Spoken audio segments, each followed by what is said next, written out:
I am certainly no expert, but in my opinion, this design of a straight edge does not work for one this long. We're talking 38 inches. So, would it be sacrilege to cut it right here? That would give me a short one, which would be handy, and a 24-inch one that I can get on my surface plate and scrape it in. Let me know what you guys think.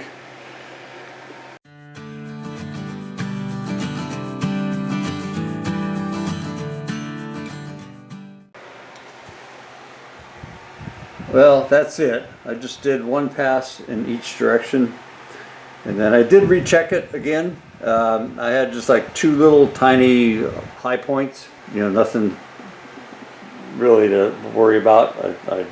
I hit those real quick, stoned it again. So that's it. That's all I'm going to do to this one. Yeah, I don't want to do any more without a good straight edge. So I'm going to call the column done. I do need to measure this again over pins. I will do that. So right now I'm just going to oil this up, set it aside, and we're going to start on the knee. I've been tuning up this straight edge, and it has some pretty good issues. So much better now. It's still got a ways to go, and you may notice it looks a little different than the last time you may have seen this. Yeah, I know there's not going to be a lot of guys happy about this, but what was one extra long straight edge is now two usable, for me anyways, straight edges. Yeah, and now it'll fit on my plate. There was no way I could do anything with it before. So at least now I can make it straight, or straighter, or straight enough, and be able to use it, and I'll have two of them. Okay, I know I'm going to get some nasty comments over that, but I mean, it works for me.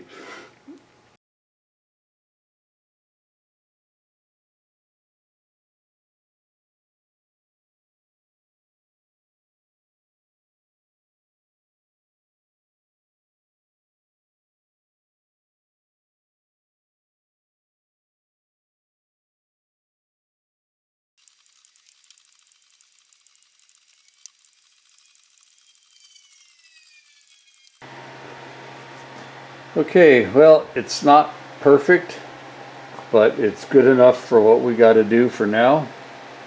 And my arms are about ready to fall off.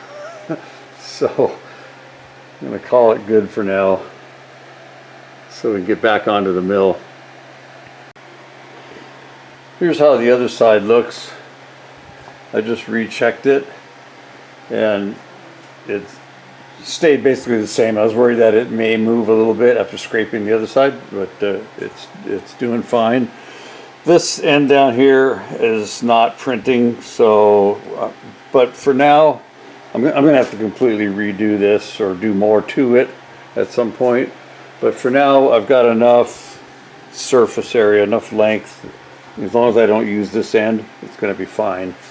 That way we can keep moving. Okay, I got to do that again. That was a bad print. I slipped. It's not easy with this cart being on wheels.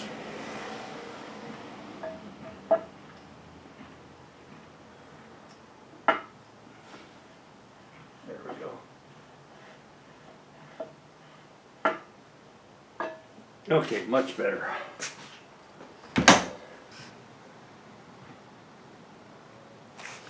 Come in from the other angle. It's hard with the glare. Okay, not too bad. I'm going to give it a little more tune-up. Okay, that's it for this side. I'm not doing any more. I know my limitations since I'm a beginner at this. But yeah, I'm happy with what I'm seeing there. All right, now we've got to flip this thing over and do the other side. I'm trying to measure these dovetails just to make sure we're in the ballpark, and I have a dilemma. So I've got micrometers all the way up to 7-inch, and I have two 7-inch, but I don't have a 6-inch. And that's what I need to measure these. So let me show you my sketchy, not recommended method. I'm going to. All right. So I did very minimal work on these dovetails, so I don't think I really changed the geometry any. I was mainly doing it for oil retention and just to clean up a couple little high-low spots. Alright, so here's my plan, and I know this is not the right way to do it.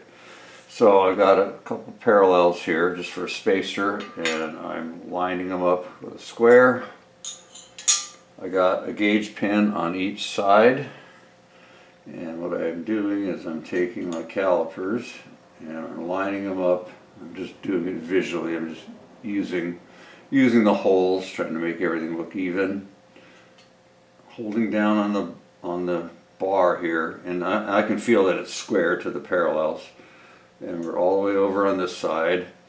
Bring this side over, and I can also double check that I didn't bump anything. We're still square enough. Okay, I've zeroed, I don't know if you guys can see that, I've zeroed my calipers right here, so it's reading dead on 0. And we're at the midpoint. All right, and then let's slide everything up. Well, attempt to slide everything up to the other end.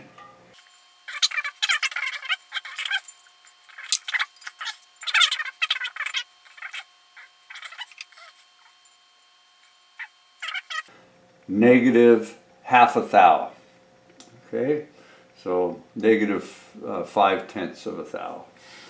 Okay, so now let's come back to the front.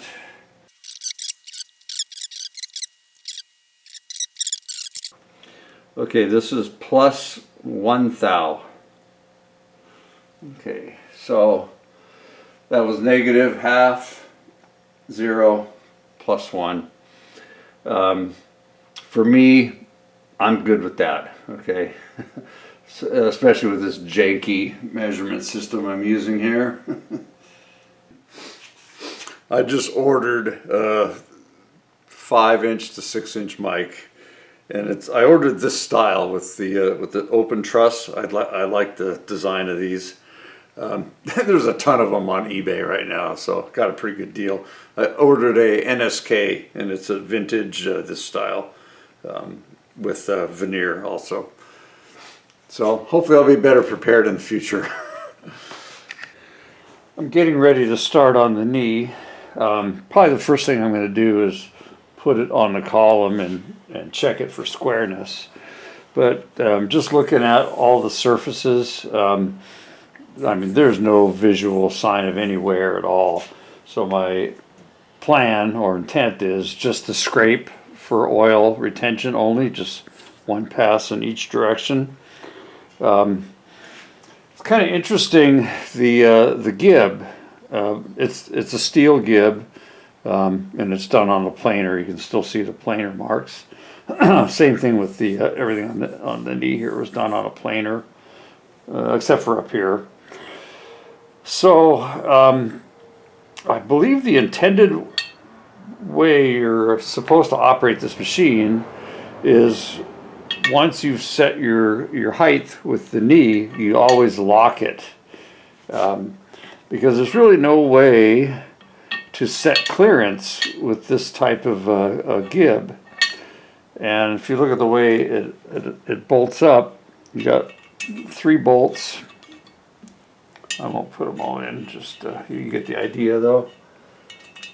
It's got 3 bolts, and I think that's just to set the loose clearance. But you've got 2 locks that come in and pull the gib down. So I'm pretty sure the intended mode of operation is to lock the gib once you've got the vertical height set. Kind of interesting. Yeah, leave a comment if you know if that's typical for a horizontal mill. But so there's really nothing to do here other than to make sure we have clearance, you know, to allow the knee to move up and down. And I don't think we're going to be taking enough off to affect anything. So so the intention is to leave this a little bit loose. Probably even put some thread locker on these guys once you get it set. You know, just to keep it under control while you're doing the adjusting, and then you lock it down every time. All right, let me put this on the column and we'll check it for squareness.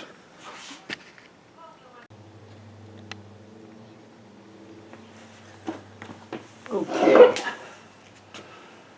so what I'm seeing is just a tiny bit of daylight down at the bottom. And I tried this with two different squares.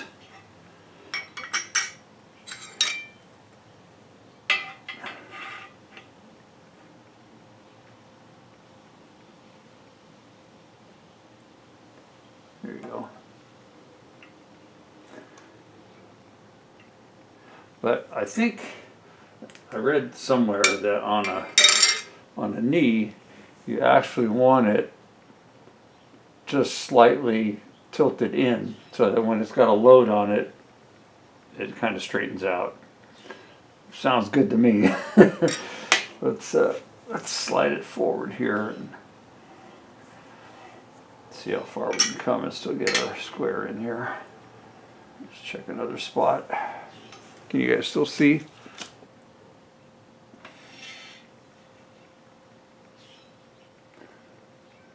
Yeah. Okay. I'm not going to mess with anything. I'm just going to do, like I said, just give it a light scrape just for oil, and we're going to call that good.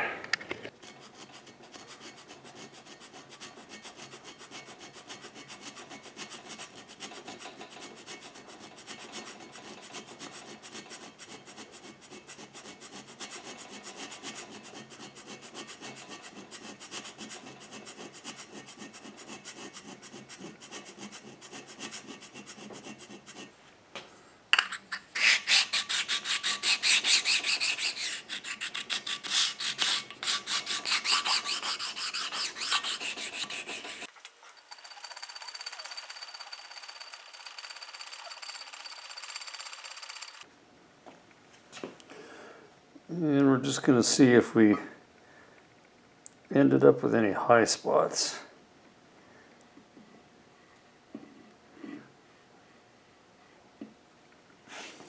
Actually, not bad. Maybe just a little down the middle. I chamfered all these bolt holes. There was definitely burrs on every one of them. And there was some raised material right here, kind of strange, so I had to clean that up. And I also softened up all the edges all the way around.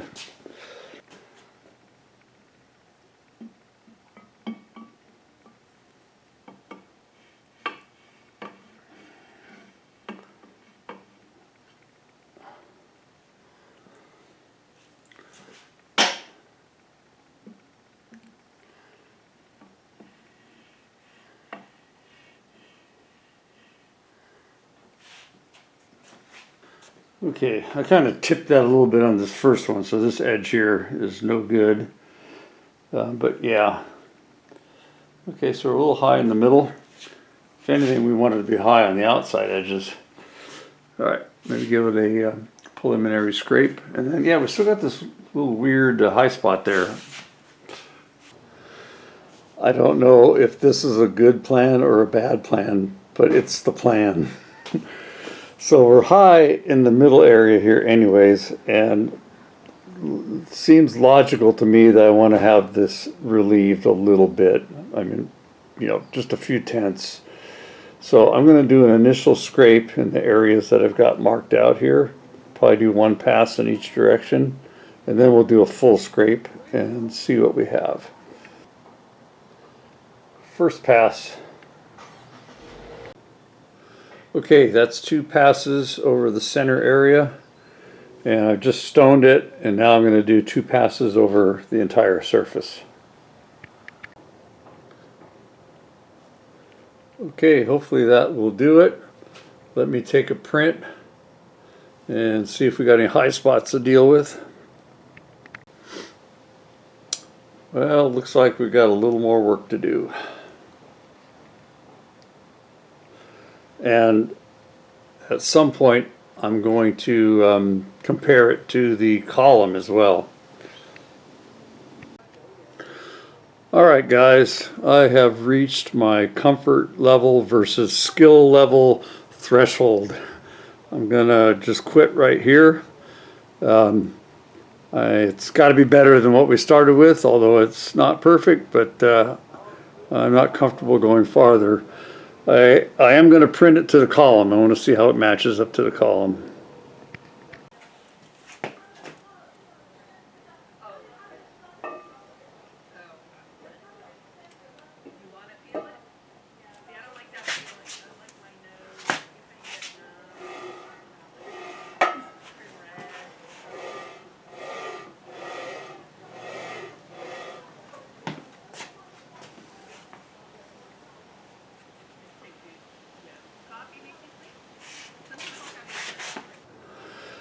Whew, I don't want to do that too many times. Okay, so we're contacting here, here, up here, here, down here. I was hoping for better than that. Alright, let me think about this. Let me bring you guys up to date.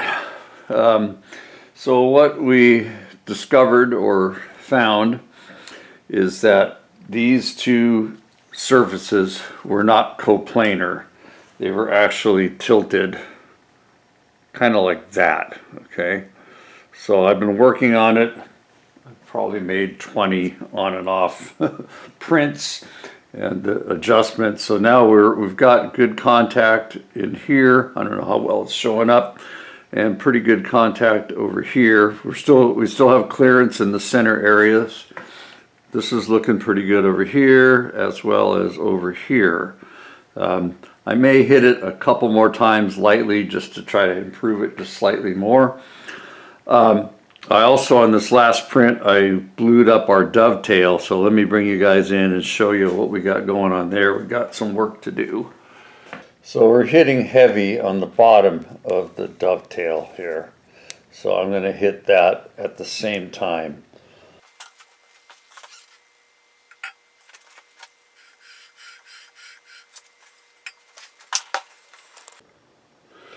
Okay, I think we're almost there.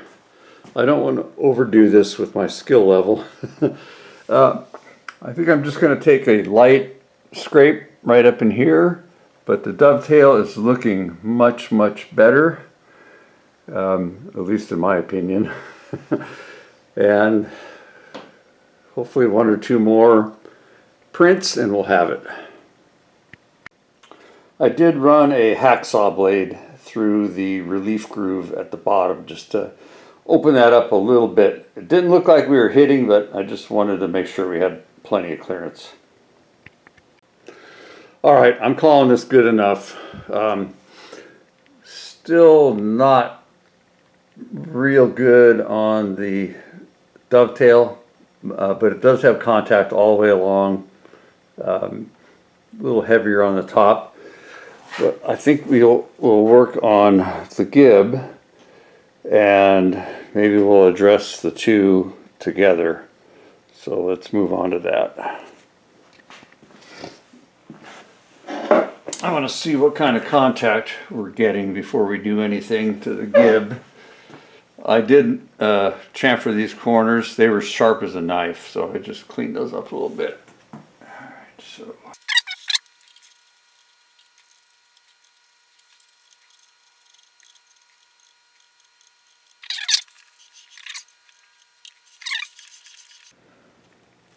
Okay, there's what we got. I don't know how it's going to be scraping this steel, but I'm going to give it a try.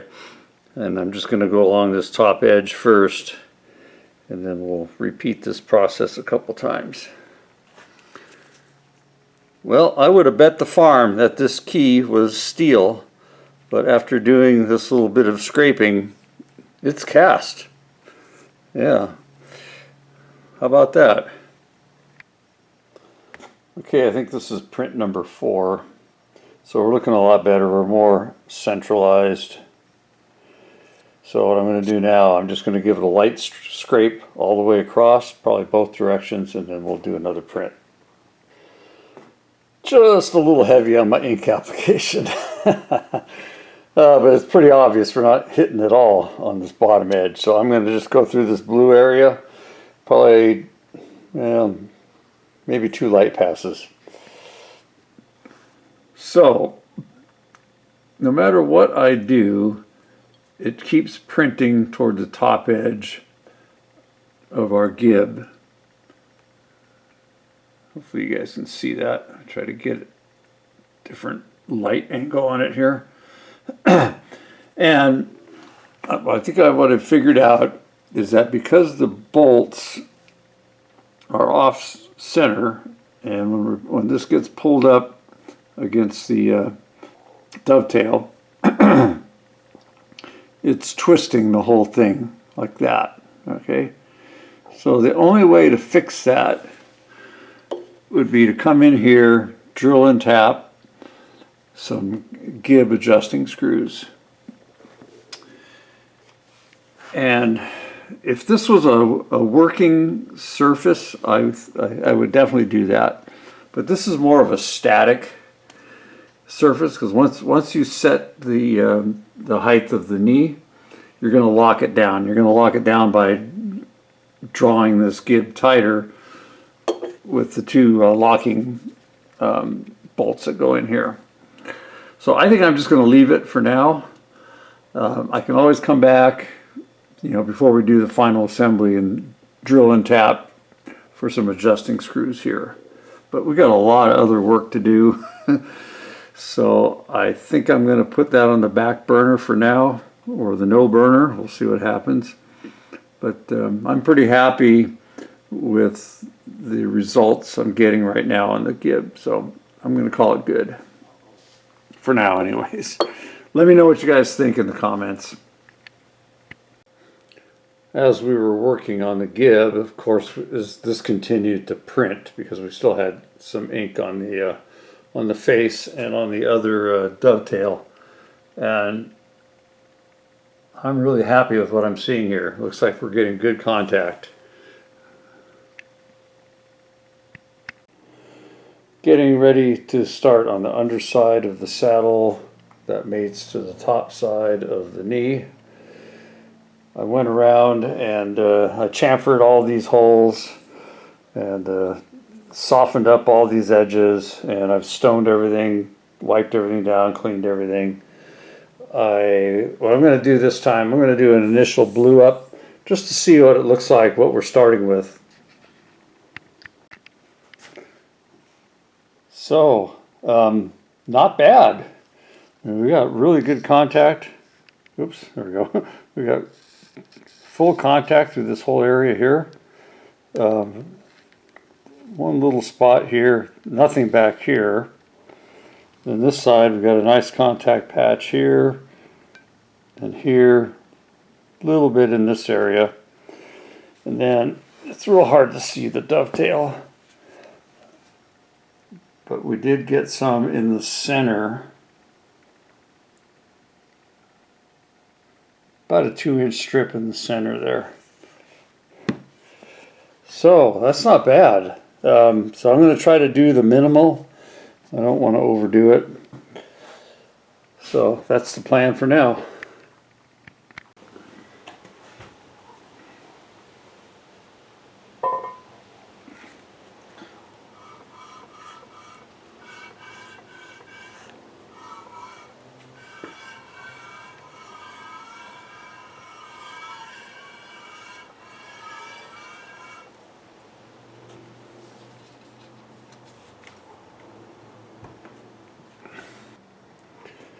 Okay, we got here, a little bit there, and here. So basically just contacting 3 points.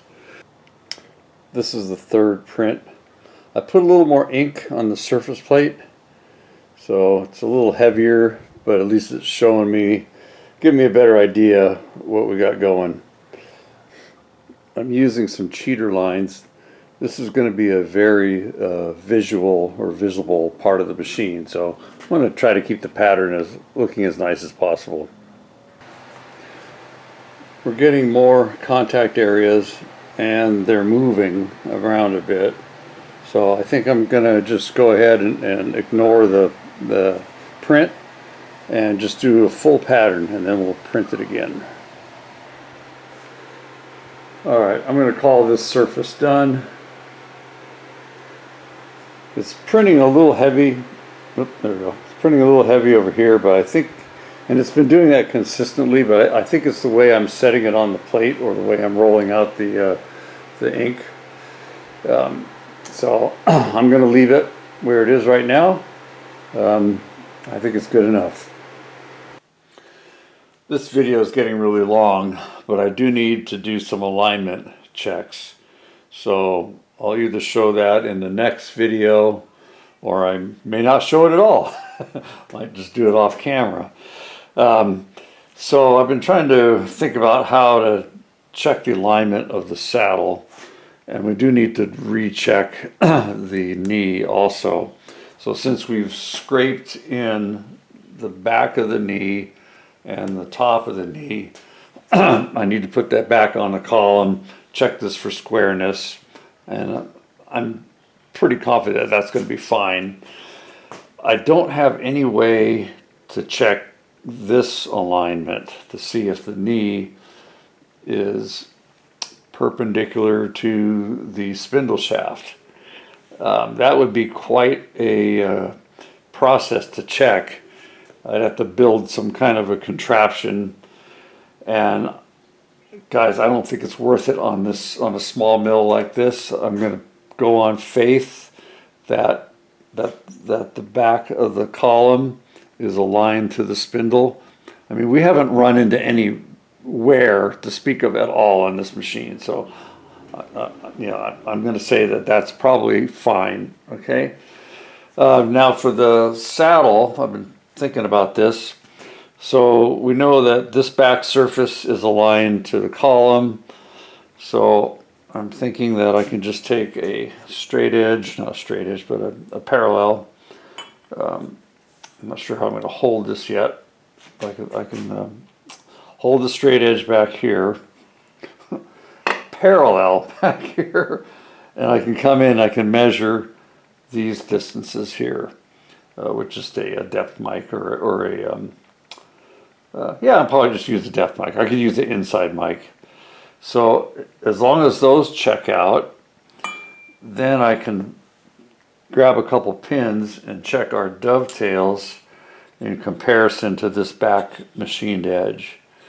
And that should tell us if our tableways are 90 degrees to the knee and to the more importantly to the vertical column way. And then I can also slide this in and out and do this same check as we move along to see if it stays consistent. Yeah, I don't have anything to really, if I try to put a dial indicator on here, you know, what do I track against? So I think this method is probably going to be our best bet. And then I also need to check these surfaces, which our table rides on, to here. I think I can do a similar check using a parallel and measuring these distances here. I might even be able to do this with the dial indicator. We'll see. A lot of checking to do. Okay, this is looking just like it did before. You guys can't see, but there's just a tiny bit of daylight coming through at the bottom. And this is a 1.5 thousandths feeler gauge.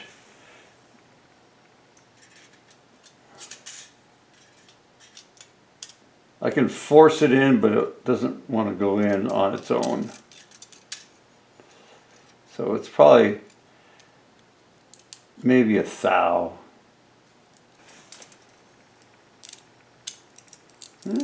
About the same. Yeah, so I'm not going to do anything else with that. That's good enough. This is just for a sanity check, guys. Alright, so I've got the knee pushed over all the way tight against the dovetail on this back side here that you can't see. And I've got the saddle on here, and it's pushed against this dovetail.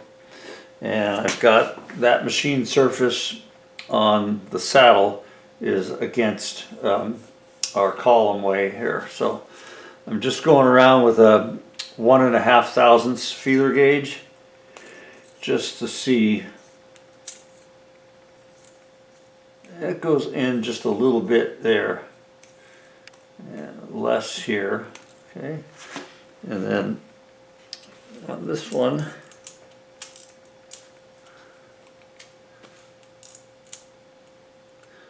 does not go in at all.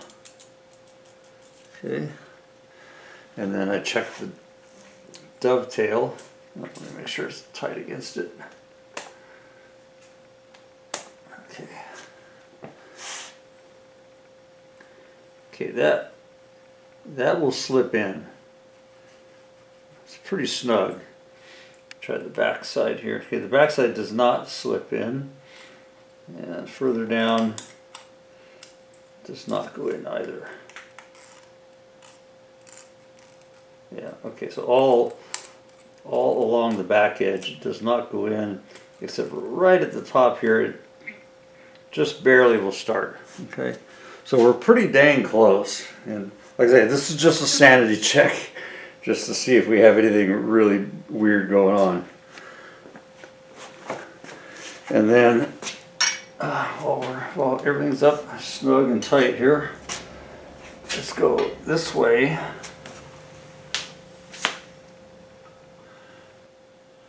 Actually, it looks like I can see no daylight at all. Maybe just a tiny bit down here. Feeler gauge does not go, does not go. Come over here. Does not go, does not go. Okay. So just with this crude check, it looks pretty good. Well, alright guys, I think we'll pick this back up next episode. I know a lot of this is kind of like watching paint dry. In the editing, I'm going to try to, cut out as much as I can, make it easier to watch, because I got so much footage on the scraping, it's ridiculous. Yeah, I've turned into a bit of a rabbit hole. Original plan was just to scrape it lightly for oil retention, and then of course one thing leads to another, and here we are. Yeah, so I'm going to work on the saddle. I'll probably do a lot of it off camera, and we'll catch back up next episode on that. So again, thanks everybody for sticking with the project, and we will see you next episode. Thanks a lot.